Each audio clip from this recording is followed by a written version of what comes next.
కథ మొదట్లో మనం 9 భారీ డ్రాగన్లు ఒక అద్భుతమైన రథాన్ని లాక్కుంటూ ఆకాశంలో ప్రయాణించడం చూస్తాం.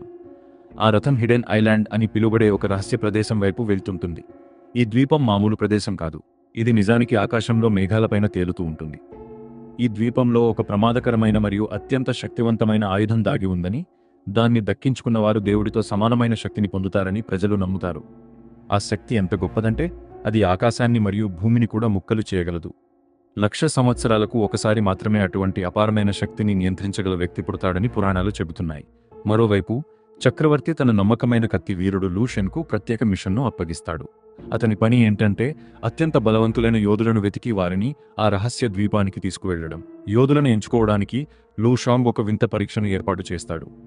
అతను తన జేబులో నుండి ఒక చిన్న పచ్చరంగు రాయిని జేడ్ బాల్ తీసి, ఎవరైతే తన చేతి నుండి ఈ రాయిని లాక్కుంటారో వారే హిడెన్ ఐలాండ్కు వెళ్లడానికి అర్హులని అందరికీ ప్రకటిస్తాడు. అతను ఇలా చెప్పగానే ఆ రాయిని దక్కించుకోవడానికి పలువురు శక్తివంతులైన యోధులు ముందుకు వచ్చి దాడి చేయడం మొదలు పెడతారు. కానీ లూ షెంగ్ ఎంత వేగవంతమైన మరియు నైపుణ్యం కలిగిన వీరుడంటే అతను ఒకేసారి అందరు యోధులను సులువుగా ఎదుర్కొంటాడు.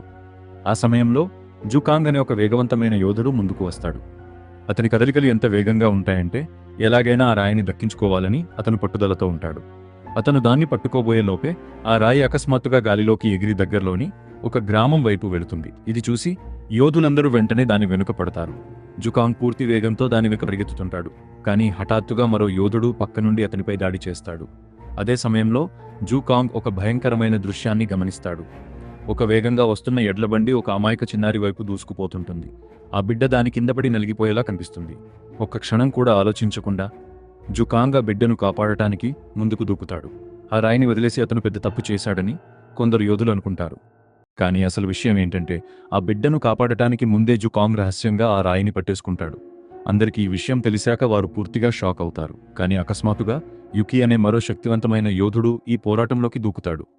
యుకి దగ్గర ఒక మాయా ఉంగరం మరియు ప్రత్యేకమైన కడియాలు ఉంటాయి. వాటితో అతను తన ఇష్టానుసారం చుట్టుపక్కల వస్తువులను నియంత్రించగలడు. ఈ శక్తిని ఉపయోగించి అతను వెనుక నుండి జుకాంగ్పై అకస్మాత్తుగా దాడి చేస్తాడు. ఆ దాడి ఎంత ఊహించని విధంగా ఉంటుందంటే జుకాంగ్ సమయానికి స్పందించలేకపోతాడు మరియు యుకి ఆ అవకాశాన్ని వాడుకుని అతని దగ్గర నుండి రాయిని లాక్కుంటాడు. మరోవైపు లూ షాంగ్ నిజానికి చక్రవర్తి రెండో కొడుకని మనకు తెలుస్తుంది. అతని అన్న పేరు లువో. వీరిద్దరూ అత్యంత శక్తివంతులు ఎవరు అనే విషయంలో ఎప్పుడూ పోటీ పడుతుంటారు. వారిద్దరూ ఆ రహస్య ద్వీప ప్రయాణానికి సిద్ధమవుతుంటారు. అయితే వారి తండ్రి చక్రవర్తిలు తన పెద్ద కొడుకు లువో దానికి అర్హుడని భావించి అతనికి ఒక శక్తివంతమైన డ్రాగన్ కత్తినిస్తాడు. ఇంతలో జుకాంగ్ గాయపడి స్పృహ లేకుండా పడి ఉండగా అతని గత జ్ఞాపకాలు మెదడులో మెదులుతాయి. నిజానికి అతను ఒక అనాథ. అతన్ని మరియు మరికొంతమంది అనాథ పిల్లను ఒక ప్రసిద్ధ కమ్మరి పెంచి పెద్ద చేస్తాడు. జుకాంగ్లో దాగి ఉన్న శక్తిని ఆ కమ్మరి గుర్తించి ఉంటాడు. అందుకే అతన్ని మార్షల్ ఆర్ట్స్ నేర్చుకోవడానికి నగరానికి పంపిస్తాడు. కానీ ఈ అవకాశం చాలా పెద్ద ధరతో వస్తుంది. ఎందుకంటే అతని శిక్షణకు బదులుగా ఆ కమ్మరి మరియు మిగిలిన పిల్లలు కలిసి 10 లక్షల కత్తులను తయారు చేయాల్సి ఉంటుంది. ప్రస్తుతానికి జుకాంగ్ తీవ్రంగా గాయపడి ఉంటాడు. కానీ త్వరలోనే అతని సోదర సోదరీమణులు అక్కడికి చేరుకుంటారు. వారు అతన్ని వదిలేయడానికి నిరాకరించి ఏం జరిగినా సరే జుకాంగ్ను హిడెన్ ఐలాండ్కు చేర్చాలని నిర్ణయించుకుంటారు. ఇంతలో ప్రపంచం నలుమూలల నుండి శక్తివంతులైన యోధులు ఒక రహస్య పోర్టల్ దగ్గర గుమిగూడుతున్నారు. ఈ పోర్టల్ ఒక్కటే వారిని హిడెన్ ఐలాండ్కు తీసుకెళ్లగల ఏకైక మార్గం. అక్కడ కేసీ అనే ధైర్యవంతురాలైన మహిళా యోధురాలిని కూడా మనం చూస్తాం. ఆమె రక్షణ కోసం 4 గార్డులను కూడా పంపిస్తారు. ఆ పోర్టల్ యాక్టివేట్ అవ్వగానే యోధులందరూ లోపలికి అడుగు పెడతారు మరియు కొద్ది క్షణాల్లోనే ఆ రహస్య ద్వీపానికి చేరుకుంటారు. అదే సమయంలో జుకాంగ్ సోదర సోదరిమణులు దూరం నుండి గమనిస్తూ ఉంటారు. యోధులందరూ వెళ్ళిపోగానే వారు త్వరగా జుకాంగ్ను నిద్రలేపుతారు. వారిని అక్కడ చూసి జుకాంగ్ ఆశ్చర్యపోతాడు. తర్వాత వారు అత్యవసరంగా నగరంలోకి చొరబడటానికి ఒక రహస్య మార్గాన్ని వెతికి ఆ పోర్టల్ను చేరుకోవాలని, తద్వారా అందరం కలిసి ఎలాగైనా ఆ ద్వీపానికి వెళ్లవచ్చని చెబుతారు. మొదట జుకాంగ్ తన సోదరులను ఆపడానికి ప్రయత్నిస్తాడు. ఈ మిషన్ చాలా ప్రమాదకరమని అతను భావిస్తాడు. కానీ అతని సోదరుడు అతని శిక్షణ కోసమే తాము 10 లక్షల కత్తులను తయారు చేశామని గుర్తు చేస్తాడు. వారి కష్టమంతా జుకాంగ్ ఆ పురాణ ఆయుధాన్ని దక్కించుకునే రోజు కోసమే. అతను ఇప్పుడు వెనకడుగు వేస్తే వారి త్యాగాలన్నీ వృధా అయిపోతాయి.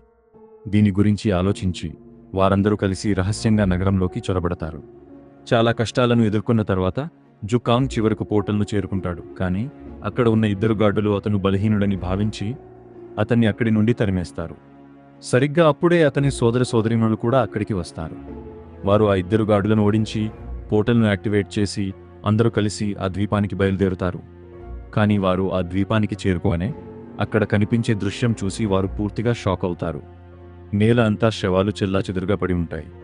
నిజానికి వారికంటే ముందు వచ్చిన యోధులందరూ ఆ ఆయుధం కోసం ఒకరితో ఒకరు పోరాడుకోవడం మొదలుపెట్టారు. ఈ గందరగోళాన్ని ఆసరాగా చేసుకుని ఆ ఆయుధం తనకి దక్కాలని లువో దాదాపు ప్రతి యోధుడిని చంపేస్తాడు. లువో జుకాంగ్ మరియు అతని స్నేహితులను పారిపోమ్మని చెబుతాడు. కానీ మరుసటి క్షణమే అతను తన డ్రాగన్ కత్తితో వారిపై దాడి చేస్తాడు. ఈ దాడిలో జుకాంగ్ తీవ్రంగా గాయపడతాడు. లువో మళ్లీ దాడి చేయడానికి సిద్ధమవుతుండగా జుకాంగ్ సోదరులలో ఒకడు ముందుకు దూకి తన ప్రాణాన్ని త్యాగం చేసి అతన్ని కాపాడతాడు. ఈ గందరగోళం మధ్య జుకాంగ్ సోదరి సోహో వారి మాస్టర్ ఇచ్చిన పచ్చరంగు బాకును గ్రీన్ డాగర్ త్వరగా అతనికి అందించి పారిపోమ్మని చెబుతుంది. కానీ జుకాంగ్ వెళ్ళడానికి ప్రయత్నించగానే లువో అతనిపై మళ్లీ దాడి చేస్తాడు. సరిగ్గా అదే సమయంలో లూ షాంగ్ వారికి సహాయం చేయడానికి అక్కడికి వస్తాడు. అతను జుకాంగ్ మరియు ఇతరులను వెంటనే అక్కడి నుండి వెళ్ళిపోమ్మని చెబుతాడు. ఎందుకంటే ఇప్పుడు అతను తన అన్న లువోను ఎదుర్కోబోతున్నాడు. నిజానికి లూషాంగ్ కూడా ఆ ఆయుధాన్ని దక్కించుకోవాలని అనుకుంటాడు. కాబట్టి అతను తన అన్నపై పూర్తి శక్తితో భయంకరమైన పోరాటం మొదలు పెడతాడు. ఆ ఇద్దరు సోదరుల మధ్య ఘోరమైన యుద్ధం జరుగుతుంది. చివరకు లూషాంగ్ లువోను ఓడించి అతని దగ్గర నుండి డ్రాగన్ కత్తిని తీసుకుంటాడు. మరోవైపు ఒక గుహలో దాక్కున్న జుకాంగ్ తన సోదరుడి మరణంతో కుంగిపోతాడు. వారి మిషన్ విఫలమైందని మరియు వారు ఆ ఆయుధాన్ని ఎప్పటికీ పొందలేరని అతను నమ్ముతాడు. కానీ అకస్మాత్తుగా అతని చేతిలోని ఆ పచ్చరంగు బాకు మెరవడం మొదలవుతుంది మరియు అతనికి ప్రపంచమంతా నాశనం అవుతున్నట్లు ఒక భయంకరమైన భవిష్యత్తు కనిపిస్తుంది. ఇది చూసి అతని సోదరి సో వివరిస్తూ వారి మాస్టర్ ఇచ్చిన ఈ బాకు చాలా ప్రత్యేకమైనదని చెబుతుంది. ఇది ఒక రహస్య ఉల్క రాయి నుండి తయారు చేయబడిందని మరియు దీనికి భవిష్యత్తును చూపించే శక్తి ఉందని చెబుతుంది. ఏం జరిగినా సరే ముందుకు సాగాలని షో అతన్ని ప్రోత్సహిస్తుంది. ఎందుకంటే ఆ పురాణ ఆయుధం తప్పుడు చేతుల్లోకి వెళ్తే జుకాంగ్ తన విజన్లో చూసిన వినాశనాన్ని ప్రపంచం ఎదుర్కోవాల్సి వస్తుంది. షోకు తన అన్నపై పూర్తి నమ్మకం ఉంది. జుకాంగ్ చాలా ప్రత్యేకమైన వాడని వారి మాస్టర్ ఎప్పుడూ నమ్మేవారు. రాబోయే విపత్తు నుండి ప్రపంచాన్ని కాపాడగల వ్యక్తి అతనే అని షో ఖచ్చితంగా నమ్ముంది.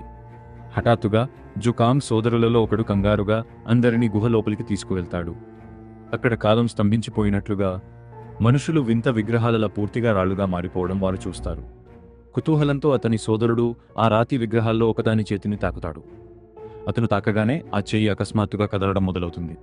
కొద్ది క్షణాల్లోనే ఆ రాయి పగిలిపోయి అందులో నుండి కేసీ అనే మహిళా యోధురాలు బయటకు వస్తుంది. కేసీ అకస్మాత్తుగా ప్రాణంతో రావడం చూసి అందరూ భయపడి కంగారుగా గుహ బయటకు పరుగులు తీస్తారు. కానీ బయట పరిస్థితి ఇంకా భయంకరంగా ఉంటుంది. అంతటా భారీగా మంచు కురుస్తుంటుంది మరియు దట్టమైన పొగమంచు ఆ ప్రాంతాన్ని కప్పేస్తుంది. సరిగ్గా అప్పుడే యుకీ వారి వైపు పరిగెత్తుకుంటూ వచ్చి ప్రాణాలు దక్కించుకోవడానికి పారిపోమ్మని గట్టిగా అరుస్తాడు.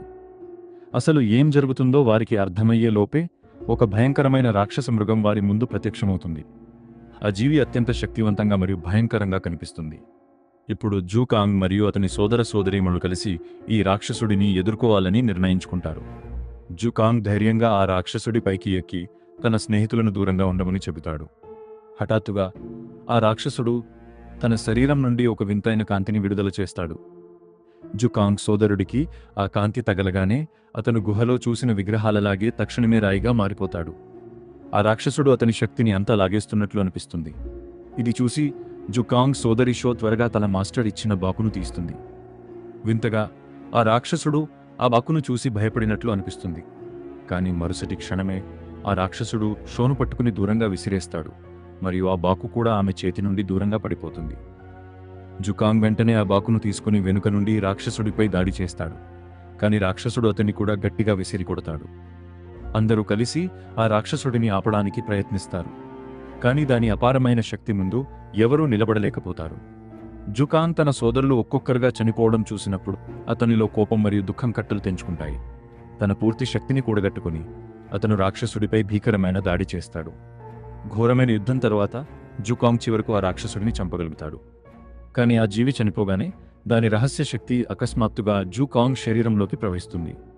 ఇప్పుడు అంతా మారిపోయింది. ఎందుకంటే ఈ భయంకరమైన పోరాటం తర్వాత జుకాంగ్, షో మరియు అతని సోదరులలో ఒకడు మాత్రమే మిగిలి ఉంటారు. మిగిలిన వారందరూ ఈ ప్రమాదకరమైన ద్వీపానికి బలైపోయారు. ఇంతలో యుకీ పూర్తిగా భయపడిపోతాడు. అతను ఈ ప్రమాదకరమైన ప్రదేశం నుండి ఎలాగైనా భూమికి తిరిగి వెళ్లాలని అనుకుంటాడు. కానీ వారు పోర్టల్ దగ్గరకు చేరుకున్నప్పుడు అది ఎవరినీ తిరిగి వెళ్లనివ్వడం లేదని వారు గ్రహిస్తారు.